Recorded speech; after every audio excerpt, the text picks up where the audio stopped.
নমস্কাৰ বন্ধু বান্ধৱীসকল, আমাৰ মৰমৰ গণশিল্পী ৰাজীৱ শদিয়াদেৱৰ সমাধিস্থলত পকীকৰণৰ কাম তীব্ৰ গতিত চলি আছে। যিহেতু অহা 9 ফেব্ৰুৱাৰী তাৰিখে এখন ৰাজহুৱা আদ্য শ্ৰাদ্ধ অনুষ্ঠিত কৰা হ'ব, সেয়েহে তাত পূৰ্ণ গতিত কাম চলি আছে।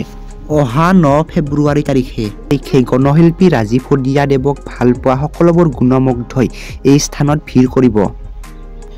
এনেকৈয়ে বহু বিঘা মাটিত ৰাজীৱ শদিয়াদেৱৰ শ্ৰাদ্ধৰ বাবে পেণ্ডেল সাজি থকা হৈছে আৰু এনেকৈয়ে শদিয়াৰ টুপচিঙা গাঁৱৰ ৰাস্তা ঘাটবোৰ পৰিষ্কাৰ কৰি থকা পৰিলক্ষিত হৈছে।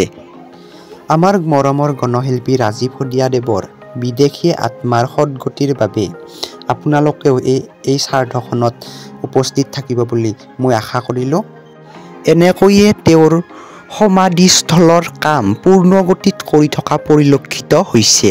আপোনালোকেও ইয়াত আহি ৰাজীৱ শদিয়াদেৱৰ আত্মাৰ চিৰশান্তিৰ বাবে এইবাৰ প্ৰাৰ্থনা কৰিব বুলি মোৰ আশা থাকে। বন্ধু, পাহৰি নাযাবা, তেওঁ যি এই গীতটো গাইছিল, তেনেকৈয়ে তেওঁক আমি পাহৰি যাব নালাগিব।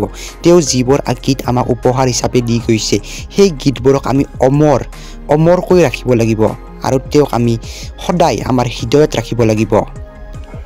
ৰাজীৱ শদিয়াৰ এই শ্ৰদ্ধাঞ্জলি অনুষ্ঠানত আপোনালোকে উপস্থিত থাকিব বুলি মই আশা ৰাখিলোঁ আৰু মই আকৌ এবাৰ কৈছোঁ, আমাৰ ৰাজীৱ শদিয়া অমৰ হওক। জয় আই অসম। লগতে আপোনালোকে আমাৰ এই চেনেলটো ছাবস্ক্ৰাইব কৰি দিব। আমি সকলোবোৰ ৰাজীৱ শদিয়াদেৱৰ সকলোবোৰ অনুষ্ঠানৰ বাতৰি আপোনালোকক দি থাকিবলৈ চেষ্টা কৰিম। আপোনালোকে চেনেলটো ছাবস্ক্ৰাইব কৰি দিব, মোকো মৰম দিব বুলি মই আশা ৰাখিলোঁ। ধন্যবাদ। জয় আই অসম।